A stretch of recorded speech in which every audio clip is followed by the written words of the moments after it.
Sa Barangay Maligaya, may isang babaeng kilalang kilala hindi dahil sa chismis, kundi dahil siya ang bugaw ng pag-ibig, si Aling Baby. Hindi siya yung tipikal na bugaw na iniisip mo. Hindi siya naghahanap ng kliyente para sa kahalayan. Ang trabaho niya ay isa lang, ipagtugma ang mga pusong sabik sa pag-ibig. May bago akong proyekto, sabi ni Aling Baby habang sinasawsaw ang pandesal sa mainit na kape sa kanyang sari-sari store. Kanino na naman, Aling Baby? Tanong ni Lorna, ang manikuristang sa dami ng namatch, wala pa ring love life. Si Mang Tonyo, yung tricycle driver.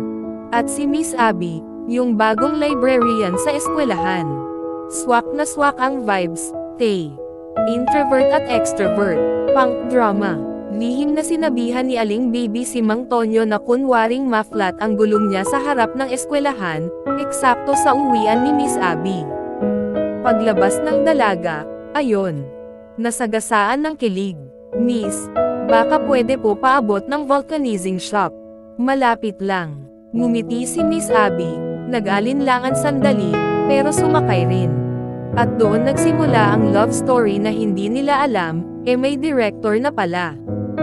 Habang tuloy-tuloy ang pagbuo ni Aling Baby ng love team sa barangay, hindi niya namamalayan na siya pala ang sinusundan-sundan ni Mang Eddie, ang balo at tahimik na may-ari ng karenderya. Ang galing mo talagang bugaw, pero kailan mo babugawin ang puso mo? Sabi ni Mang Eddie habang abala si Aling Baby sa pag-text kay Tonyo ng, "Flowers today, yellow, friendship lang muna." Natawa si Aling Baby. "Ako, matanda na. Hoy, parang may expiration na to." "Walang expired sa pusong handang magmahal," sagot ni Mang Eddie habang inabot ang libreng dinuguan. May heart sa takip ng lalagyan. Isang gabi, habang naglalakad pa uwi si Aling Baby, may natanggap siyang sulat. Hindi cellphone message. Literal na sulat, papel. Mabango.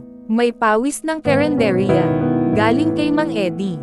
Mas mahigit, "Dear Baby, kung lahat ng puso sa barangay ay natulungan mong makahanap ng tahanan, baka pwedeng subukan mong payagan ang isang puso na hanapin ang iyo."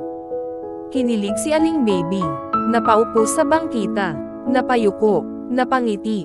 Napamura ng konti sa kilig. Simula noon, hindi na lang siya bugaw ng ibang tao. Unti-unti, napagtanto niyang minsan, ang taong marunong magtugma ng iba, ay siya palang matagal nang nag-iisa.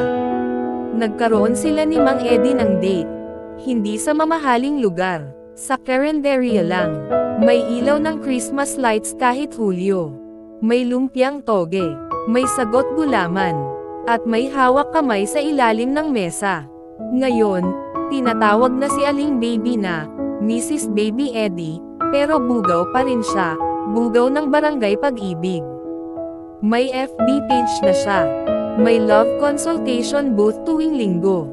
At may weekly couples bingo para sa mga magjowang naitugma niya. Sabi niya sa mga dalaga, huwag kayong matakot sa pag-ibig.